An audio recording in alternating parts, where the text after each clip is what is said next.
అలవాటైన కాళ్ళు చెరువు గట్టుకి దారి తీశాయి. ఒకరోజా 2 రోజులా? కొన్ని దశాబ్దాలుగా వస్తున్న అలవాటు నాకు.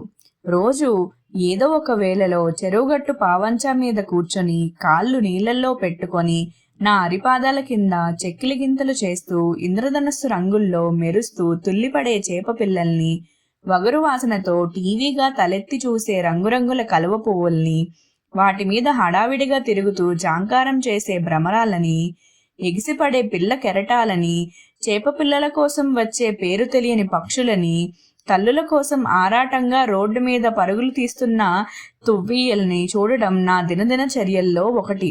వయసు పెరిగినా అలవాటు మారలేదు. కానీ ఈవేళ ఇవేవి నన్ను అలరించడం లేదు. మనసుకి సెగ తగిలినట్లుగా భగభగమంటుంది.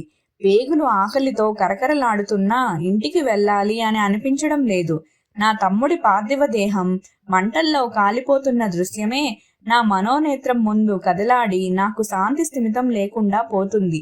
తమ్ముడి మరణం నిజంగానే నిన్ను కృంగదీసిందా? మనసు నిలదీసింది. Heart is the lonely hunter అని ఏ ఇంగ్లీషు కవి అన్నాడో గాని ఆ మాటలు నా పట్ల అక్షరాల నిజం. తట్టుకోలేకపోతున్నాను. తమ్ముడు వాసు నేను 10వ తరగతి ఆఖరి ఎగ్జామ్ రాసి ఇంటికి వచ్చేసరికి పుట్టాడు. నీ రిజల్ట్స్ వచ్చేదాకా తమ్ముడు మంచి కాలక్షేపం రా అన్నాడు నాన్న. వాడికి వెన్నపూస తినిపించడం నుంచి చదువు చెప్పే గురువు దాకా అన్ని పాత్రల్ని నేనే పోషించాను. వాణ్ణి కన్న 4 ఏళ్లకి అమ్మ కన్ను మూసినా ఆ లోటు ఏమాత్రం తెలియకుండా వాడిని పెంచాను. నాకు పెళ్ళై 2 ఆడపిల్లలు కలిగేదాకా ఆ అనుబంధం అలాగే కొనసాగింది. నా భార్య మణి కూడా వాడిని కొడుకులాగే ఆదరించింది. నా పిల్లలకి నా దగ్గర కంటే వాడి దగ్గరే చేరిక ఎక్కువ. పండగలకి పేరంటాలకి వాళ్ళని బజారుకు తీసుకువెళ్ళి గాజులు పూసల దండలు కొనిపెడుతూ ఉండేవాడు. వాడు ఉద్యోగంలో చేరాక మొదటి జీతం తెచ్చి ఇదిగో వదిన చీర కొనుక్కో అంటూ నా భార్యకి ఇచ్చాడు. మా అనుబంధం చూసి పైకి గంభీరంగా ఉన్న మా నాన్న పొంగిపోయేవాడు. కానీ ఏది నిరుడు కురిసిన వాత్సల్య వర్షం? ఎక్కడ తమ్ముడు? చెప్పా పెట్టకుండా ఎక్కడికి వెళ్ళిపోయావు? ఈ పాపిష్టి అన్నని చూడడానికి కూడా మనస్కరించలేదా? మనసు ఆక్రోశిస్తుంది. తోడబుట్టిన వాడి పట్ల నీ విధిని నువ్వు సక్రమంగానే నెరవేర్చావా అంటోంది హృదయం. జవాబు లేదు నా దగ్గర. ఉన్నంతలో ఆడపిల్లలిద్దరికీ మంచి సంబంధాలు చూసి ఘనంగా పెళ్లిళ్ళు చేశాను. ఎవరి జీవితాలు వాళ్ళవి. నాకు పెన్షన్ వస్తుంది. బతుకుకి భరోసా ఉంది. నాన్న దగ్గర అంతగా చేరిక లేకపోయినా ఏ విషయమూ నా దగ్గర దాచని తమ్ముడు ఒక రోజున ఒక అమ్మాయిని తీసుకొచ్చాడు. గుళ్ళో తాళి కట్టానని చెప్పాడు. ఇంట్లో పెద్ద రభసే అయ్యింది. మణి మాత్రం తోడికోడల్ని సాదరంగా ఆహ్వానించింది. ముఖ్యంగా ఆడవాళ్ల మధ్య ఎక్కువగా పొరపచ్చాలొస్తాయనే అపోహ ఉంది నాలో. కానీ మణి ధోరణి వేరుగా ఉంది. నాన్న మాత్రం పరిస్థితులతో రాజీ పడలేదు. గుట్టు చప్పుడు కాకుండా వీలునామా రాయించుకొచ్చేశాడు. ఉన్న 6 ఎకరాల పొలం, ఇల్లు నా పేరున రాయించాడు. ఆస్తి ఆయన స్వరాజితం కనుక ఎవరూ నోరు విప్పడానికి అవకాశం లేకపోయింది. తమ్ముడు భార్య వాహిని ద్వారా సంగతి తెలుసుకున్న ఆమె పుట్టింటి వాళ్ళు గొడవకి వచ్చారు. నాన్న మాత్రం బెదరలేదు, చెదరలేదు. చేసేదేమీ లేక వాళ్ళు కూడా వెళ్ళిపోయారు. పైకి ఏమీ అనలేక స్థితప్రజ్ఞుడిలా మిన్నుకుండిపోయాడు వాసు. అన్నదమ్ములిద్దరం ఒకే ఇంట్లో పక్కపక్క వాటాల్లో ఉంటున్నా ఎదురుపడితే ముభావంగా పలకరించుకోవడం అలవాటు అయిపోయింది. కొన్నాళ్లకు నాన్న కూడా సుస్థి చేసి దాటిపోయాడు.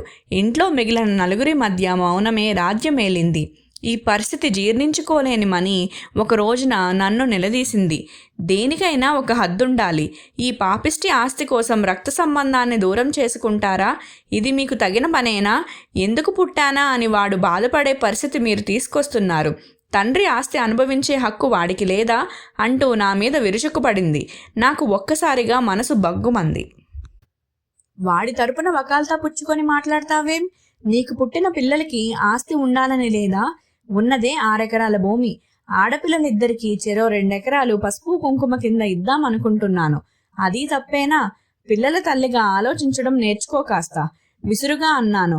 పోయేనాడు ఏం మోసుకుపోతాం అని సనుక్కుంటూ లోపలికి వెళ్ళిపోయింది. నాకు నా భార్య సపోర్టే లేదు అనుకున్నాను గుబూలుగా. రోజులు భారంగానే గడుస్తున్నాయి. ఓ రోజు మనీ స్వీట్ తెచ్చి చేతికిస్తూ మనం పెద్దమ్మ పెదనాన్న కాబోతున్నాం అని సంబరంగా చెప్పింది. తమ్ముడికి కొడుకు పుట్టి నా పిల్లలకి పోటీకొస్తాడేమో అనుకున్నాను అసహనంగా. లిప్త కాలంలో నా మనసును చదివేసింది నా జీవిత సహచరిని. మరో కంసుడు కాకండి.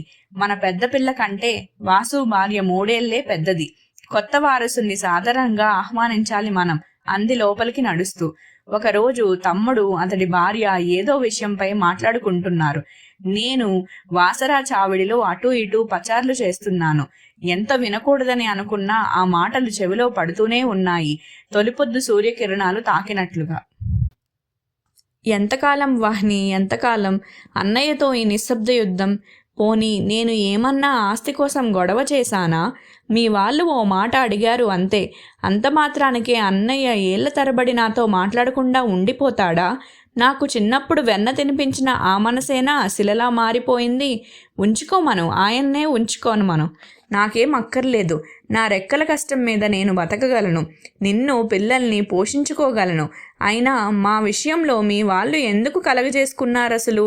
నీ నుంచి కూడా ఇక్కడ ఎవరూ ఏమీ ఆశించలేదు కదా అన్నాడు. నిజమే, మా వాళ్ళ పొరపాటు కూడా ఉంది. నేను ఏదో మాటల మధ్యలో ఈ ఆస్తి ప్రస్తావన తెచ్చాను, కానీ ఇలా మనస్పర్ధలు వస్తాయని ఊహించలేకపోయాను. పోనీలేండి, ఆప్తుల మధ్య విభేదాలు ఎన్నాళ్ళుంటాయి కనుక వచ్చే బుడతడిని చూసి ఆయనే మారుతారు నవ్వుతూ అంది వాహ్ని. వాసు కూడా బొలబొలా నవ్వేశాడు. వాళ్ళు బయటికి వస్తారేమోననే అనుమానంతో పచార్లు ఆపి గబగబా లోపలికి వెళ్ళాను. చూస్తుండగానే నెలలు గడిచిపోయాయి. వాహ్నిని పురిటికి తీసుకుని వెళ్లారు ఆమె పుట్టింటి వాళ్ళు. సదా చిరునవ్వుతో కనిపించే వాసు చిన్నబుచ్చుకున్న మొహంతో 2 రోజుల పాటు తన గదిలోంచి బయటికి రాలేకపోయాడు. మనీ అతన్ని మందలించి తీసుకువచ్చింది. ఒక రోజున తెల్లవారుజామున వాసు మొబైల్ రింగ్ అవుతుంటే పక్క గదిలో పడుకున్న నాకు మెలకువ వచ్చింది. మనీ నిద్రమత్తులో అటూ ఇటూ దొర్లుతుంది. లోపల నుంచి తమ్ముడు గొంతు, ఇదిగో ఇప్పుడే బయలుదేరుతున్నాను అని వినిపించింది. 10 నిమిషాల్లో బ్రీఫ్ కేస్తో బయటికి వచ్చాడు. నన్ను చూడగానే, అన్నయ్య, వాహ్నికి నొప్పులు మొదలయ్యాయట, నేను బయలుదేరుతున్నాను, వెళ్ళాక నీకు ఫోన్ చేస్తాను, వదిన లేచాక చెప్పు అన్నాడు. తల ఊపి ఊరుకున్నాను. చీకటిలో కలిసిపోయాడు వాసు. తెల్లవారి 10ంటికి ఫోన్. అన్నయ్య, బాబు పుట్టాడు, అచ్చు నాన్నగారిలా ఉన్నాడు. వీడిని చూస్తే నువ్వు అస్సలు వదిలిపెట్టవు, వదినకి చెప్పు ఈ సంగతి, పిల్లలిద్దరికీ నేను చెప్తాలే అని ఫోన్ పెట్టేశాడు. భారమైన నిట్టూర్పు వచ్చింది నాలో నుండి. అనుకున్నంతా అయ్యింది. నా పిల్లలు, వాళ్ళకి ఆస్తి కట్టబెట్టాలి అనే స్వార్థం నాలో ఉన్నట్లే కొడుకు రాకతో తమ్ముడికి మాత్రం ఇన్నాళ్ళు అంతగా లేని స్వార్థం మొలకెత్తి మొక్కగా మారి మహావృక్షమైపోతూ దీన్ని మొదట్లోనే తుంచేయాలి. ఇవాళో రేపో వెళ్ళి లాయర్ గారిని కలవాలి. ఆస్తిని నా కూతుర్లకి సమానంగా పంచి మాకు కొద్దిగా ఉంచుకుంటే మా చరమ జీవితం నిశ్చింతగా గడిచిపోతుంది. నా ఆలోచనల్లో నేను ఉండగానే, ఏమిటి దీర్ఘంగా ఆలోచిస్తున్నారు? చంటాడు వస్తాడు, వాడితో ఏ మాటలు ఆడాలనా? కాఫీ గ్లాస్ అందిస్తూ నవ్వుతూ అంది మణి. నువ్వొక పిచ్చిమాలో కానివే మణి, నా తర్వాత ఎలా బతుకుతావో గాని అన్నాను ఖాళీ గ్లాసు టీపై మీద పెడుతూ కోపంగా. ఇప్పుడేమైందండి? పొద్దుటి నుంచి అన్యమనస్కంగా ఉన్నారు. ఆరోగ్యం బాగానే ఉందా? కలవరపడుతూ నుదుటిపై చెయ్యి ఉంచి అడిగింది. పక్కకి జరిగాను చిరాగ్గా. నా అకారణ కోపానికి కారణం తెలియక తికమక పడింది. కాసేపు స్థిమితపడ్డాక కారణం తెలుసుకొని తేలిగ్గా నవ్వేసింది. విస్తుపోయి చూశాను ఆమె వైపు. మీకేమైనా పిచ్చా? చంటి వెదవ ఇప్పుడు పుట్టాడు. వాడు పెరిగి పెద్ద ఆస్తిలో భాగం ఎక్కడ తన్నుకుపోతాడోనని వీలునామా దాకా వెళ్ళిపోయారు. అతిగా ఆలోచిస్తున్నారేమో, చూసుకోండి. విల్లు రాసేందుకు ఇంకా సమయం ఉంది. నేను గుర్తు చేస్తానులేండి, అంతవరకు నిశ్చింతగా ఉండండి అని విసుక్కుంటూ వంటింట్లోకి వెళ్ళిపోయింది. ఆలోచనల్లో పడ్డాను. చంటోడు రావడం, ఇల్లంతా సందడి. కాలం 2 ఏళ్లు గిర్రున తిరిగిపోయింది.